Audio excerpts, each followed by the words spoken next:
Hello बच्चों, आज हम रिटायरमेंट चैप्टर की कुछ इलस्ट्रेशन देखने वाले हैं बच्चों। देखते हैं बच्चों ये इलस्ट्रेशन हमसे क्या पूछता है। तो बच्चों एम एन और जी तीन पार्टनर्स एक फर्म में जो बच्चों प्रॉफिट शेयर करते हैं 5:3:2 की रेशियो में। 31 मार्च 2016 की बच्चों हमें उनकी बैलेंस शीट दे रखी है, जिसमें बच्चों लायबिलिटी साइड में क्रेडिटर्स है, जनरल रिजर्व है और कैपिटल अकाउंट का बैलेंस है। एसेट साइड में बच्चों कैश है, डेटर्स है, प्रोविजन भी है, स्टॉक है, मशीनरी, पेटेंट्स, बिल्डिंग और प्रॉफिट एंड लॉस अकाउंट दे रखा है एसेट साइड में बच्चों। तो बच्चों यहाँ पे प्रॉफिट एंड लॉस अकाउंट का क्या मतलब है कि ये लॉस होगा, तभी तो बच्चों एसेट साइड दे रखे हैं ना। आगे देखते हैं बच्चों। आगे हमें बताया कि एम रिटायर कर रहा है 31 मार्च 2016 इस डेट पे, और बच्चों कुछ उनके बीच में एग्री हुआ है। तो बच्चों हमें क्वेश्चन में जनरल एंट्रीज पास करनी है इन सारी ट्रांजेक्शन्स को रिकॉर्ड करने के लिए एम के रिटायरमेंट पे। तो बच्चों करते हैं। तो बच्चों सबसे पहले हमारे पास बैलेंस शीट में एक रिजर्व था, क्या था, जनरल रिजर्व दे रखा था बच्चों, कोई इन्फॉर्मेशन नहीं है तो डिस्ट्रीब्यूट कर देंगे। 30,000 का बच्चों रिजर्व है, ओल्ड रेशियो क्या थी 5:3:2।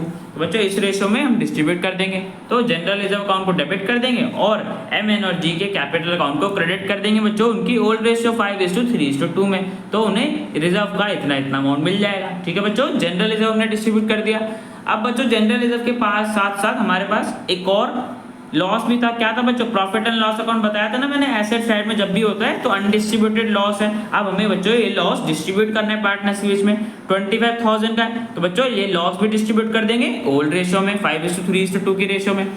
तो बच्चों देखो प्रॉफिट एंड लॉस अकाउंट को तुम क्रेडिट कर देंगे बिकॉज लॉस डिस्ट्रीब्यूट कर रहे हैं, और पार्टनर के कैपिटल अकाउंट को डेबिट कर देंगे बिकॉज उनसे लॉस का पैसा ले रहे हैं। कौन सी रेशियो में लेंगे बच्चों, 5:3:2 की रेशियो में। तो उनसे इतना इतना पैसा ले लेंगे, तुम्हारे प्रॉफिट एंड लॉस अकाउंट में जो 25,000 रुपए का लॉस था वो रिकवर हो जाएगा। ठीक है बच्चों।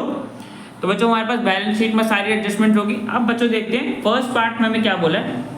फर्स्ट पार्ट में बच्चों में बोला है कि debtors of 2000 will be written off as bad debts. तो बच्चों देखो 2000 के हमारे डेटर थे जो हमें बैड डेब्ट्स के तरह राइट ऑफ करने, अब हमें उनसे पैसा नहीं मिलने वाला। तो बच्चों सबसे पहले हम इतने पार्ट की एंट्री करते हैं। तो बच्चों देखो बैड डेब्ट्स क्या होते हैं, हमारे लिए एक्सपेंस होते हैं और सारे एक्सपेंस को हम डेबिट करते हैं। तो बैड डेब्ट्स अकाउंट को डेबिट कर देंगे 2000 रुपीज। और बच्चों डेटर हमारे पास कम हो गए ना 2000 रुपए के, हमारे डेटर कम हो गए, 2000 रुपए हमें नहीं मिलने वाले, तो डेटर अकाउंट को क्रेडिट कर देंगे बिकॉज एसेट की वैल्यू कम हो रही है 2000 रुपीज। ठीक है बच्चों। तो बच्चों 2000 के हमारे बैड डेब्ट्स हुए थे जिसे हमने डेटर में से माइनस कर दिया।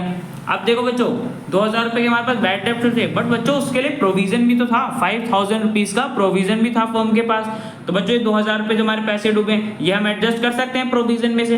तो बच्चों 2000 रुपए के जो बैड डेब्ट्स हैं हम प्रोविजन में से एडजस्ट कर लेंगे। तो बच्चों क्या एंट्री करेंगे, प्रोविजन को हम डेबिट कर देंगे बिकॉज ट्रांसफर कर रहे यूज कर रहे प्रोविजन को बैड डेब्ट्स एडजस्ट करने के लिए। तो provision for doubtful debts account को डेबिट कर दिया 2000 रुपीज, और बच्चों बैड डेब्ट्स अकाउंट को हम क्रेडिट कर देंगे बिकॉज हम बैड डेब्ट्स की एडजस्टमेंट कर रहे हैं, एक्सपेंस को राइट ऑफ कर रहे हैं। हमने प्रोविजन में से एडजस्ट कर लिया बैड डेब्ट्स का अमाउंट 2000 रुपए। ठीक है बच्चों। सबसे पहले हमने डेटर में से माइनस कर दिया और वो फिर अमाउंट प्रोविजन में यूज कर लिया। अब बच्चों देखते हैं आगे हमें उसी पार्ट में क्या बोला है। यहाँ तक बच्चों हमने कर लिया 2000 के बैड डेब्ट्स से जो हमने राइट ऑफ कर दिया। आगे बच्चों हमें बोला कि provision of 5% on debtors for bad and doubtful debts will be maintain. तो बच्चों 5% की प्रोविजन हमें अभी भी डेटर्स पे मेंटेन करके चलनी है। तो बच्चों करते हैं। तो बच्चों देखो provision for doubtful debts account में हमारे पास पहले कितने डेटर थे 45,000, उसमें से 2000 रुपए हमारे डूब गए जो हमने डेटर में से माइनस भी करा था। तो बच्चों 43,000 बचे, 43,000 का 5% निकालेंगे तो कितना आएगा 2,150। मतलब बच्चों हमें 2,150 प्रोविजन मेंटेन करके चलनी, इतनी प्रोविजन होनी चाहिए। अब देखो बच्चों हमें प्रोविजन रखनी कितनी है अपने पास 2,150 रुपए की, बट बच्चों अभी हमारे पास कितनी है। देखो बच्चों पहले प्रोविजन कितने की थी 5,000 रुपीज की, इसमें से बच्चों 2,000 रुपए हमने बैड डेब्ट्स के एडजस्ट करने के लिए लिए थे ना। तो बच्चों 2,000 रुपीज बैड डेब्ट्स के लिए लिए, तो एडजस्ट करने के बाद बच्चों कितने बचे 3,000 बचे थे। मतलब बच्चों 3,000 है प्रोविजन में, हमें कितने की जरूरत है 2,150 की। तो बच्चों यहाँ पे 850 एक्स्ट्रा अमाउंट है, हमें 850 की जो प्रोविजन हमने क्रिएट कर रखी है अब उसको बच्चों जरूरत ही नहीं है, एक्सेस प्रोविजन है, ज्यादा हमने क्रिएट कर रखी है। तो बच्चों देखो ये एक्सेस अमाउंट है, इसको हमें राइट ऑफ करना पड़ेगा बिकॉज हमें इसकी कोई जरूरत नहीं है। तो बैलेंसिंग फिगर हमारे पास 850 आ गई बिकॉज हमारे पास प्रोविजन में 3,000 रुपए थे, 5,000 रुपए बैलेंस था बच्चों, 2,000 बैड डेब्ट्स हो गए थे, तो बैलेंस कितना बचा 3,000 रुपए। 3000 में से हमें रखना कितना था अपने पास, मेंटेन कितने करना चलना था 2150, मतलब हमने 850 ज़्यादा प्रोविजन क्रिएट कर रखा था। तो बच्चों इसको राइट ऑफ कर देंगे, तो provision for doubtful debts account को डेबिट कर देंगे। तो बच्चों प्रोविजन लायबिलिटी है, लायबिलिटी को कम करते हैं तो डेबिट साइड में लिखते हैं 850 आ जाएगा डेबिट साइड में। और बच्चों रिवैल्यूएशन अकाउंट को हम क्रेडिट कर देंगे बिकॉज गेन हो रहा है, लायबिलिटी कम हो रही है, 850 आ जाएगा रिवैल्यूएशन अकाउंट में। ठीक है बच्चों, तो बच्चों फर्स्ट पार्ट की हमने एंट्री कर दी, बैड डेब्ट्स राइट ऑफ कर दिए और प्रोविजन भी मेंटेन कर ली। अब बच्चों सेकंड पार्ट में देखते हैं। सेकंड पार्ट में बच्चों में बोला है पेटेंट को हमें राइट ऑफ करना है और स्टॉक मशीनरी बिल्डिंग को बच्चों डेप्रिशिएट करना है 5% के रेट से। तो बच्चों करते हैं, सबसे पहले देखो बच्चों पेटेंट है कितने का 30,000 रुपीज का। इसको बच्चों हमें पूरी तरीके से बुक्स में रिमूव करने के लिए बोला, राइट ऑफ करने के लिए बोला। तो बच्चों देखो एसेट है, एसेट की हम वैल्यू को राइट ऑफ करेंगे, रिमूव करेंगे तो क्रेडिट साइड में लिख देंगे। तो पेटेंट्स अकाउंट आ जाएगा हमारा 30,000। अब देखो बच्चों हमारे पास और भी एसेट्स डिक्रीज हो रहे हैं तो हम एक ही एंट्री से सबको रिकॉर्ड कर लेंगे। तो बच्चों देखो स्टॉक 5% डेप्रिशिएट हो रहा है, स्टॉक की बच्चों वैल्यू कितनी है 50,000, इसका 5% निकालेंगे कितना आएगा बच्चों 2500। तो स्टॉक अकाउंट भी हमारा क्रेडिट साइड आ जाएगा बिकॉज स्टॉक को हम डेप्रिशिएट कर रहे हैं, वैल्यू कम हो रही है 2500 रुपीज। ऐसे बच्चों मशीनरी को 5% से करना है, तो देखो बच्चों मशीनरी कितने की है 1,50,000, इसका 5% निकाल लेंगे तो 7500 आएगा बच्चों। तो मशीनरी अकाउंट को भी क्रेडिट कर देंगे, वैल्यू कम हो रही है 7500 रुपीज से। अब बच्चों लास्ट हमारे पास बिल्डिंग था, वो भी 5% से डेप्रिशिएट हो रहा था, 1 लाख रुपए है बुक वैल्यू, उसका 5% 5,000 रुपए। तो बिल्डिंग अकाउंट को हम क्रेडिट कर देंगे। पेटेंट आ गया बच्चों, स्टॉक आ गया, मशीनरी आ गई, बिल्डिंग आ गई। अब बच्चों जितना टोटल इनकी एसेट्स की वैल्यू में डिक्रीज हो रहा था उसको हम अपने रिवैल्यूएशन अकाउंट के डेबिट साइड में लिख देंगे। ऐड करेंगे बच्चों, मतलब टोटल 45,000 का डिक्रीज हुआ है एसेट्स की वैल्यू में। पेटेंट में इतना हुआ, स्टॉक में इतना हुआ, मशीनरी इतना हुआ, बिल्डिंग में इतना हुआ। ठीक है बच्चों, तो बच्चों हमने सारी एसेट्स की वैल्यू में जो डिक्रीज हुआ था उसे रिकॉर्ड कर लिया।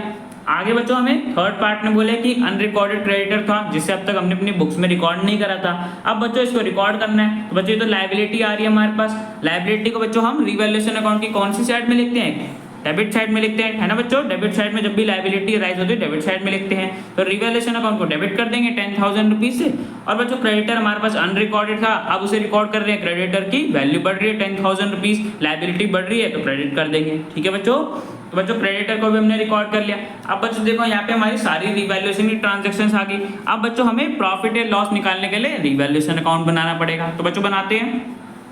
तो बच्चों देखो सबसे पहले रिवैल्यूएशन अकाउंट में तो हमारे पास प्रोविजन हमने राइट ऑफ करा था 850 का, इससे बच्चों फायदा हुआ था, लायबिलिटी कम हो रही थी तो मैंने बताया था क्रेडिट साइड में लिखते हैं तो ये आ जाएगा। और बच्चों patent, stock, machinery, building in सब की बच्चों हमने डेप्रिशिएट करा था, पेटेंट को राइट ऑफ करा था तो वैल्यू कम हो रही थी तो रिवैल्यूएशन अकाउंट के डेबिट साइड में लिख दिया। और बच्चों हमारे पास एक नई लायबिलिटी आई थी ना क्रेडिटर, जिसे हमने अपनी बुक्स में रिकॉर्ड करा था, तो अब से नई लायबिलिटी आई है। तो बच्चों जब भी नई लायबिलिटी अराइज होती है तो हम रिवैल्यूएशन अकाउंट के डेबिट साइड में लिखते हैं, तो ये डेबिट साइड में आ जाएगा 10,000।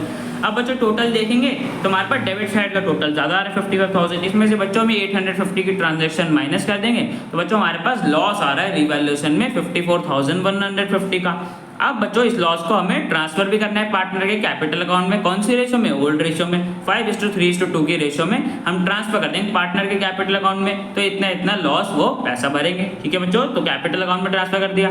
अब देखो बच्चों हमें पता चल गया इतना इतना लॉस हुआ है, इसकी बच्चों हमें जनरल एंट्री पास करनी है। तो बच्चों कैसे करेंगे, पार्टनर के कैपिटल अकाउंट को डेबिट कर देंगे बिकॉज लॉस हो रहा है, तो पार्टनर के कैपिटल अकाउंट को डेबिट कर दिया इस अमाउंट से जो हमने अभी निकाला था, रेशो में बांटा था ना बच्चों। और रिवैल्यूएशन अकाउंट को हम क्रेडिट कर देंगे बिकॉज लॉस हुआ है, डिस्ट्रीब्यूट कर रहे हैं 54,150 का लॉस हुआ था तो बच्चों ट्रांसफर कर दिया। ठीक है बच्चों, अब देखो बच्चों रिवैल्यूएशन की सारी ट्रांजैक्शंस होगी, लॉस हमने डिस्ट्रीब्यूट कर दिया। अब बच्चों आगे देखते हैं फोर्थ पार्ट बच्चों में बोले कि एन और जी फ्यूचर में प्रॉफिट शेयर करेंगे 2:3 के रेशो में। बच्चों इनकी न्यू रेशो दे रखी है। तो बच्चों फिफ्थ पार्ट भी देख लेते हैं। फिफ्थ पार्ट में बोला है गुडविल फर्म का 3 लाख रुपए का है एम के रिटायरमेंट वाली डेट पे। अब देखो बच्चों हमें गुडविल की भी एडजस्टमेंट करनी है, 3 लाख रुपए का बच्चों गुडविल है तो निकाल लेते हैं हम कौन हमारा सैक्रिफाइसिंग पार्टनर है और कौन गेनिंग पार्टनर है। ओल्ड रेशियो तो बच्चों है ही हमारे पास 5:3:2, न्यू रेशियो भी है 2:3। तो बच्चों कर देते हैं न्यू माइनस ओल्ड तो हमारे पास गेन आ जाएगा। तो बच्चों देखो n का निकालते हैं, n का बच्चों न्यू प्रॉफिट शेयर 2/5 था और ओल्ड प्रॉफिट शेयर 3/10 था, तो न्यू माइनस ओल्ड करा तो बच्चों हमारे पास पॉजिटिव का आंसर आ रहा है, मतलब बच्चों n गेन कर रहा है। n कितने से गेन कर रहा है 1/10 से।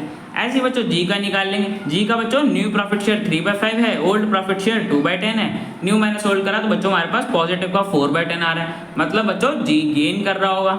ठीक है बच्चों, तो इसका मतलब क्या है बच्चों कि एन और जी दोनों ही गेन कर रहे हैं, एन इतना गेन कर रहा है, जी इतना गेन कर रहा है। यहाँ से बच्चों हम इनकी गेनिंग रेशियो निकाल लेंगे। तो बच्चों गेनिंग रेशियो हमारे पास आ रही है 1:4, मतलब बच्चों एन और जी इस रेशियो में कंपेंसेशन देंगे किसको, एम को देंगे, बिकॉज एम रिटायर कर रहा है, सैक्रिफाइस कर रहा है। तो बच्चों एम को निकाल लेते हैं, एम को कितनी कंपेंसेशन मिलेगी, 3 लाख रुपए का बच्चों गुडविल की वैल्यू थी और एम का शेयर कितना था, 5:3:2 रेशियो थी। तो एम का शेयर हो गया 5/10, मल्टीप्लाई कर दिया तो बच्चों में पता चल गया कि एम का गुडविल में शेयर हो गया 1,50,000 रुपीज। इसका मतलब बच्चों एम को 1,50,000 रुपीज कंपेंसेशन मिलेगा। कौन देगा बच्चों, एन और जी देंगे उनकी गेनिंग रेशियो में 1:4 की रेशियो में। तो बच्चों 1,50,000 को 1:4 की रेशियो में बांट लेते हैं, तो बच्चों हमें पता चल जाएगा कि एन और जी कितना कितना अमाउंट देंगे। तो बच्चों एन इतना देगा, जी इतना देगा, तो उनके कैपिटल अकाउंट को डेबिट कर देंगे और एम के कैपिटल अकाउंट को बच्चों क्रेडिट कर देंगे, बिकॉज उसे कंपेंसेशन मिल रहा है। तो बच्चों यहाँ पे हमने गुडविल का भी शेयर एम के कैपिटल अकाउंट में क्रेडिट कर दिया। अब बच्चों देखते हैं कि रिटायरमेंट की डेट के एम पे कैपिटल में कितना बैलेंस था। एम तो बच्चों रिटायर कर रहे हैं ना, तो फर्म को उसे कितना पे करना है, कैसे देखेंगे बच्चों, एम का कैपिटल अकाउंट बना के। तो बच्चों सबसे पहले उसका ओपनिंग बैलेंस लिख लेंगे जो कि हमें बैलेंस शीट में दे रखा था 1,50,000।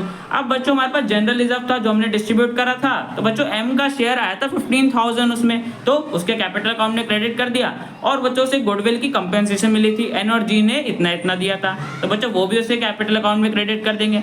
अब बच्चों लॉस हुआ था ना, प्रॉफिट एंड लॉस अकाउंट में हमें दे रखा था जो हमने राइट ऑफ करा था, तो एम का शेयर में इतना लॉस आया था और रीवैल्यूएशन में जो बच्चों लॉस हुआ था उसका एम का शेयर इतना था। अब बच्चों टोटल करेंगे तो हमारे पास बैलेंस आ जाएगा कि एम के कैपिटल में रिटायरमेंट वाली डेट पे कितना शेयर था। तो बच्चों 2,75,425 इतना बैलेंस था बच्चों एम के कैपिटल अकाउंट में। इतना बच्चों हमें पे करना है उसके रिटायरमेंट पे। तो बच्चों करते जर्नल एंट्री पास। अब देखो बच्चों पे करने का हमें क्वेश्चन में बोला तो है नहीं कि एम को पे कर दिया गया या नहीं कर दिया गया, तो बच्चों हम यही मान के चलेंगे कि एम को अभी तक पे नहीं करा है उसका अमाउंट। तो बच्चों देखो इस केस में जब पे नहीं करा है तो बच्चों हमें तो पे करना है, तो हम एक नए अकाउंट क्रिएट करेंगे एम्स लोन अकाउंट, एक लायबिलिटी कि हमें एम को पे करना है उसका कैपिटल में अमाउंट। तो बच्चों देखो एम के हम कैपिटल अकाउंट को डेबिट कर देंगे बिकॉज ट्रांसफर कर रहे हैं उसके कैपिटल अकाउंट से उसके लोन अकाउंट में, तो और एम के लोन अकाउंट को क्रेडिट कर देंगे कि उसे इतना अमाउंट हमें पे करना है, अभी तक बच्चों पे नहीं करा, जिस डेट पे पे करना होगा तब हम उसके एम के लोन अकाउंट से पे कर देंगे। तो हमने यहाँ पे एक नई लायबिलिटी क्रिएट कर दी, एम्स लोन अकाउंट 2,75,425। तो बच्चों यहाँ पे हमने एम का बैलेंस में निकाल लिया और ट्रांसफर भी कर दिया उसके लोन अकाउंट में। तो बच्चों यहाँ पे हमने सारी जनरल एंट्रीज पास कर दी। तो बच्चों क्वेश्चन हमारा कंप्लीट हो गया। अब बच्चों मिलते हैं नेक्स्ट वीडियो में।